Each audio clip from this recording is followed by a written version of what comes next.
Neverending Chain by Dragon Translator. Chapter 62.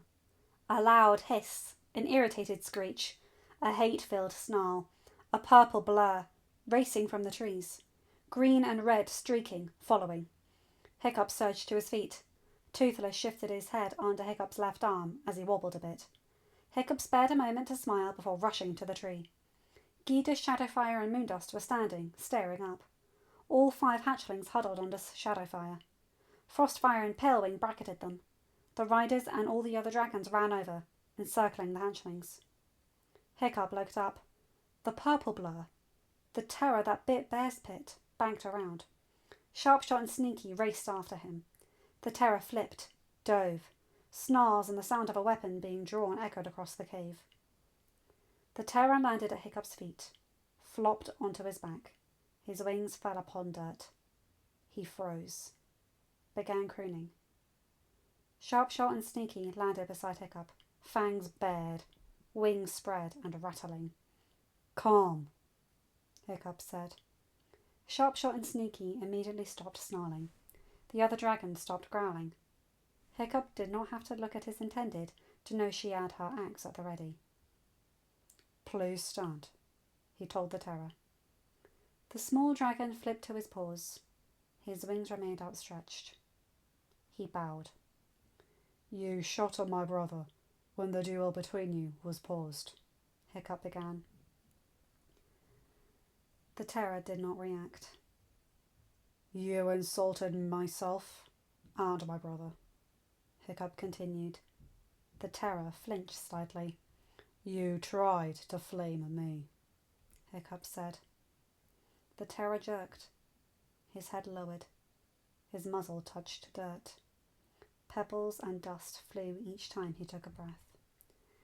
"Yet you bit Bear's Pit's hand and saved Icewing's life.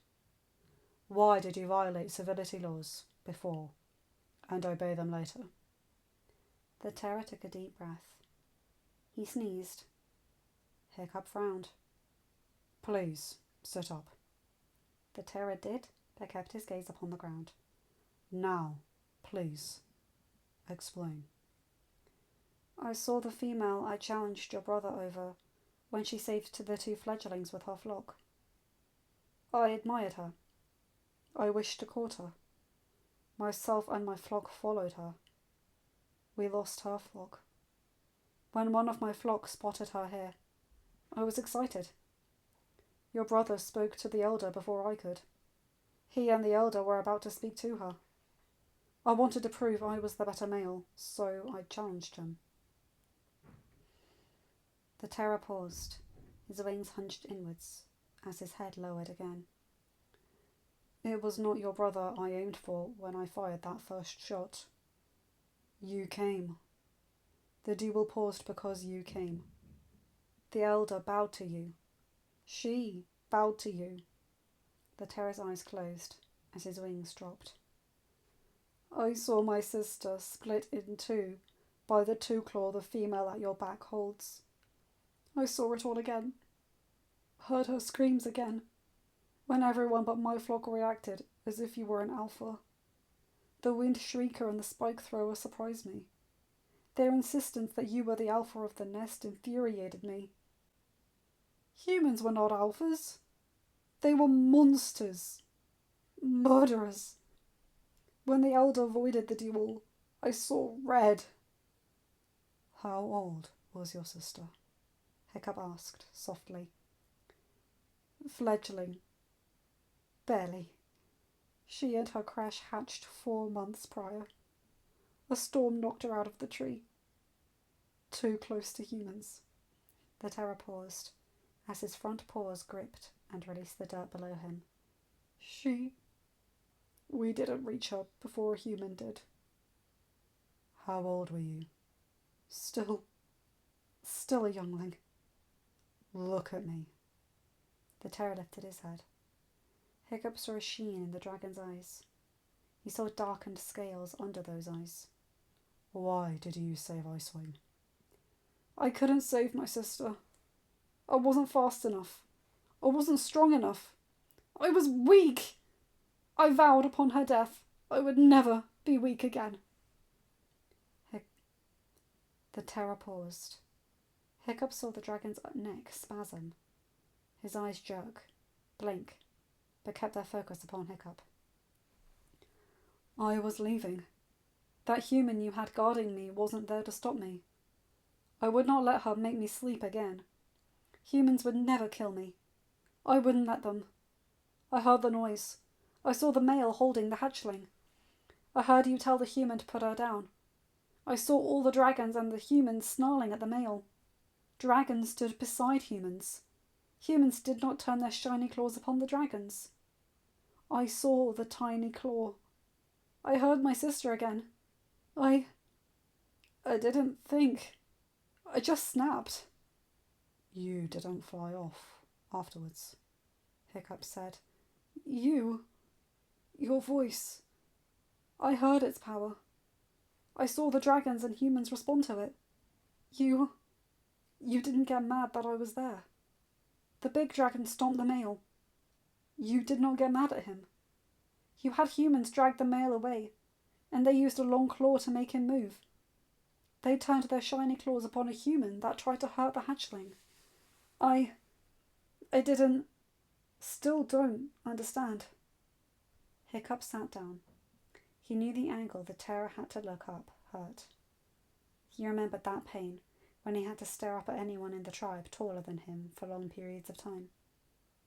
The terror did not move. Hiccup tilted his head. Gothi wasn't there to guard you, he said. The terror blinked and tilted his head. She's our tribe's version of a dragon elder. She was there to ensure you survived after Pinpoint stomped you into the dirt. You directed your human elder to heal me? Hiccup smiled. Yes. She feared a bone broke within your body and damaged your insides. The sleeps she put you in were so your body could heal. Sage, the tiny fang elder, would sit with you when you were placed in these sleeps. She helped Gothi know if they were working and if you were healing. The terror shook himself. I don't understand. Why? I violated civility laws. Why would you have your elder heal me? Not all humans are murderers, Hiccup said, smiling. Just like not all dragons are vicious beasts. We all lost sight of these things during the war. I and my nest are trying to change that. Hiccup paused. You still have to answer for what happened. Your actions were wrong, even in Viking society. The dragon sat up straighter. Hiccup tilted his head again. I grant you mercy. The dragon's eyes widened. Hiccup smiled. I know, as the Alpha, I have the right to exile you. I'm not going to. I know what it's like to feel weak. I know what it's like to admire someone to the point I have to prove myself in their eyes. Hiccup sighed. I know what it's like to not be able to help my family due to not being fast enough or strong enough. I know what the pain of losing a loved one can do. I've seen it. I was not old enough to remember her, but my dad has never forgotten my mother being taken by a dragon during a raid. So, instead of exile, I am granting you mercy. The terror bowed again. Thank you, Alpha of the Nest. You humble me. By your leave, I shall go, and I will never trouble your nest again. Not so fast, Hiccup said. Alpha of the Nest? You are to go back to Gothi. She and Sage are going to make sure you are fully healed. I am sorry. All but one of your flock left before some in the nest had their matehood ceremonies. That one is currently staying with Buttercup's flock in their tree, close to the village. She always believed you would survive. You will spend some time with her. Reassure her that you are well. Hiccup paused. I am curious. Where were you going to go last night? The terror blinked. I don't know. I have no home. The humans near my flock's tree cut it down. We Most got away. Hiccup tilted his head again. Let Gothi check you over. When she deems you are fully healed, you will prove that you will never violate civility laws like that again. If you do. Hiccup paused and smiled. You and that female may remain here if you both wish. You would let me stay? Only if you prove you will never attack another member of the nest again. The terror blinked. You're serious? He is serious, Tiny Fang. Toothless said, My brother and Alpha grants mercy and forgiveness when they merit. Your story. Your past merits mercy. You have one chance. Know that I, as Nest Protector, will keep a close eye upon you. The terror tipped his head to Toothless. I understand. May I ask what I must do to prove myself? Alpha, Gita began, if I may. I think I know of a task he can perform, if Gothi deems him healthy enough. Hiccup looked over his shoulder. What's that? Pepper and Piper could tell him the general area her nest lies in. He can find her parents. Let them know that she is safe, and where she is. Hiccup blinked, tilting his head. He looked back to the terror. That would work. Pepper and Piper found our nest after a storm separated her from her flock. I know her parents are probably worried sick. If you could find her parents and tell them where she's at, bring them back here if they wish to come, it would take a weight off my shoulders. The terror bowed. I shall do as you command, Honourable Alpha of the Nest. End of chapter. Hi guys, hope you enjoyed this one. I like this one. Hiccup really seeing himself in this guy, and him being willing to prove himself and wanting to prove that he is stronger. I can appreciate that.